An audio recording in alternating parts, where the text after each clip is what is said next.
monetary system to trust people. If you came into my store and I said, this lamp that I've got is pretty good, but the lamp next door is much better, I wouldn't be in business very long. It wouldn't work. If I were ethical, it wouldn't work. So when you say industry cares for people, that's not true. They can't afford to be ethical. So your system is not designed to serve the well-being of people. If you still don't understand that, there would be no outsourcing of jobs if they cared about people. Industry does not care. They only hire people because it hasn't been automated yet. So don't talk about decency and ethics. We cannot afford it and remain in business. It is important to point out that regardless of the social system, whether fascist, socialist, capitalist, or communist, the underlying mechanism is still money, labor, and competition. Communist China is no less capitalistic than the United States. The only difference is the degree by which the state intervenes in enterprise. The reality is that monetaryism, so to speak, is the true mechanism that guides the interests of all the countries on the planet. The most aggressive and hence dominant variation of this monetaryism is the free enterprise system. The fundamental perspective as put forth by early free market economists like Adam Smith is that self-interest in competition leads to social prosperity, as the act of competition creates incentive which motivates people to persevere. However, what isn't talked about is how a competition-based economy invariably leads to strategic corruption, power and wealth consolidation, social stratification, technological paralysis, labor abuse, and ultimately, a covert form of government dictatorship by the rich elite. The word corruption is often defined as moral perversion. If a company dumps toxic waste into the ocean to save money, most people recognize this as corrupt behavior. On a more subtle level, when Walmart moves into a small town and forces small businesses to shut down for they are unable to compete, a gray area emerges. For what exactly is Walmart doing wrong? Why should they care about mom-and-pop organizations they destroy? Yet, even more subtly, when a person gets fired from their job because a new machine has been created which can do the work for less money, people tend to just accept that as the way it is, not seeing the inherent corrupt inhumanity of such an action. Because the fact is, whether it is dumping toxic waste, having a monopoly enterprise, or downsizing the workforce, the motive is the same: profit. They are all different degrees of the same self-preserving mechanism which always puts the well-being of people second to monetary gain. Therefore, corruption is not some byproduct of monetaryism. It is the very foundation.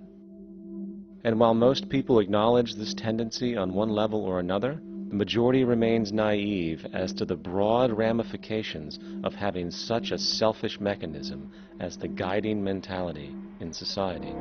Internal documents show that after this company positively, absolutely knew that they had a medication that was infected with the AIDS virus, they took the product off the market in the U.S. and then they dumped it in France, Europe, Asia, and Latin America. The U.S. government allowed it to happen. The FDA allowed this to happen. And now the government is completely looking the other way. Thousands of innocent hemophiliacs have died from the AIDS virus. This company knew absolutely that it was infected with AIDS. They dumped it because they wanted to turn this disaster into a profit. So you see, you have built-in corruption. We're all chiseling off each other, and you can't expect decency and that sort of thing. And feeling that, they don't know who to elect. They think in terms of a democracy, which is not possible in a monetary-based economy. If you have more money to advertise your position, the position you desire in government, that isn't a democracy.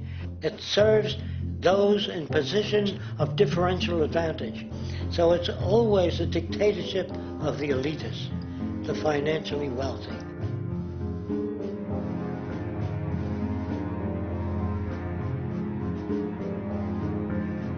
It is an interesting observation to note how seemingly unknown personalities magically appear on the scene as presidential candidates. Then, before you know it, somehow you are left to choose from a small group of extremely wealthy people who suspiciously have the same broad social view. Obviously, it's a joke. The people placed on the ballot are done so because they have been pre-decided to be acceptable by the established financial powers who actually run the show. Yet, many who understand this illusion of democracy often think, if only we could just get our honest, ethical politicians in power, then we would be okay. Well, while this idea, of course, seems reasonable in our established-oriented worldview, it is, unfortunately, another fallacy. For when it really comes down to what is actually important, the institution of politics, and thus politicians themselves, have absolutely no true relevance as to what makes our world and society function. It's not politicians that can solve problems. They have no technical capabilities. They don't know how to solve problems. Even if they were sincere, they don't know how to solve problems. It's the technicians that produce the desalination plants. It's the technicians that give you electricity, that give you motor vehicles, that heat your house and cool it in the summertime. It's technology that solves problems, not politics. Politics cannot solve problems because they're not trained to do so. Very few people today stop and consider what it is that actually improves their lives. Is it money? Obviously not. One cannot eat money or stuff money into their car to get it to run. Is it politics? All politicians can do is create laws, establish budgets, and declare war. Is it religion? Of course not. Religion creates nothing except intangible emotional solace for those who require it. The true gift that we as human beings have, which has been solely responsible for everything that has improved our lives, is technology. What is technology? Technology is a pencil which allows one to solidify ideas on paper for communication. Technology is an automobile which allows one to travel faster than feet would allow. Technology is a pair of eyeglasses which enables sight for those who need it. Applied technology itself is merely an extension of human attributes which reduces human effort, freeing humans from a particular chore or problem. Imagine what your life would be like today without a telephone, or an oven, or a computer, or an airplane. Everything in your home which you take for granted, from a doorbell, to a table, to a dishwasher, is technology generated from the creative, scientific ingenuity of human technicians, not money, politics, or religion. These are false institutions. And writing your congressman is fantastic. They tell you to write your congressman if you want something done.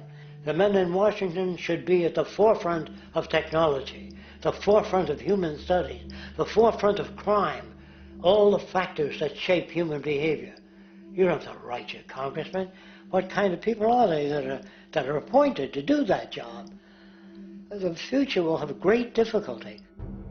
And the question that's raised by politicians is, how much will a project cost? The question is not, how much will it cost? Do we have the resources? And we have the resources today to house everyone, build hospitals all over the world, build schools all over the world, the finest equipment and labs for teaching and doing medical research. So you see, we have all that, but we're in a monetary system. And in a monetary system, there's profit. And what is the fundamental mechanism that drives the profit system besides self-interest?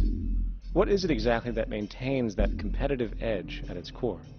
Is it high efficiency and sustainability? No, that isn't part of their design. Nothing produced in our profit-based society is even remotely sustainable or efficient.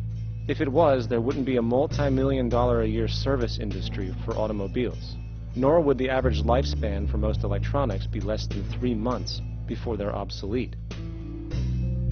Is it abundance? Absolutely not. Abundance, as based on the laws of supply and demand, is actually a negative thing.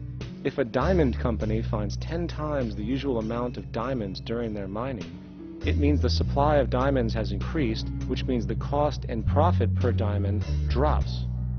The fact is, efficiency, sustainability, and abundance are enemies of profit. To put it into a word, it is the mechanism of scarcity that increases profits. What is scarcity? Based on keeping products valuable. Slowing up production on oil raises the price. Maintaining scarcity of diamonds keeps the price high. They burn diamonds at the Kimberley diamond mines. They made a carbon that keeps the price up. So then, what does it mean for society when scarcity, either produced naturally or through manipulation, is a beneficial condition for industry? It means that sustainability and abundance will never ever occur in a profit system, for it simply goes against the very nature of the structure.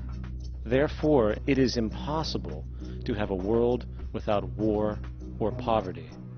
It is impossible to continually advance technology to its most efficient and productive states. And, most dramatically, it is impossible to expect human beings to behave in truly ethical or decent ways.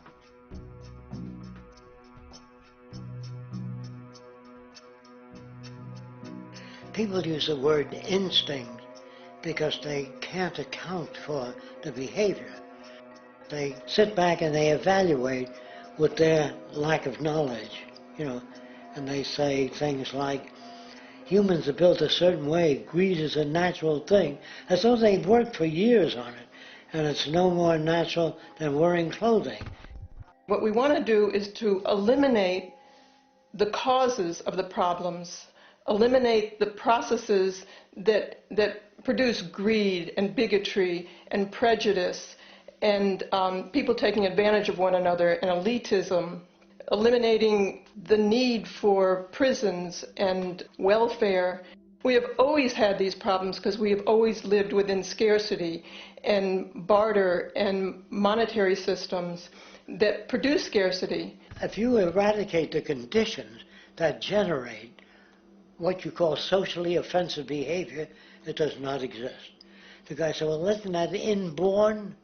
No, it's not. There is no human nature. There's human behavior, and that's always been changed throughout history. You're not born with bigotry and greed and corruption and hatred. You pick that up within the society. War, poverty, corruption, hunger, misery, human suffering will not change in a monetary system. That is, there'll be very little significant change. It's going to take the redesign of our culture, our values, and it has to be related to the carrying capacity of the earth, not some human opinion or some politician's notions of the way the world ought to be, or some religious notions of the conduct of human affairs. And that's what the Venus Project is about. The society that we're about to talk about is a society that is free of all the old superstitions, incarceration, prisons, police, cruelty, and law. All laws will disappear, and the professions will disappear that are no longer valid, such as stockbrokers, bankers, advertising, gone forever, because it's no longer relevant. When we understand that it is technology devised by human ingenuity which frees humanity and increases our quality of life, we then realize that the most important focus we can have is on the intelligent management of the Earth's resources. For it is from these natural resources we gain the materials to continue our path of prosperity.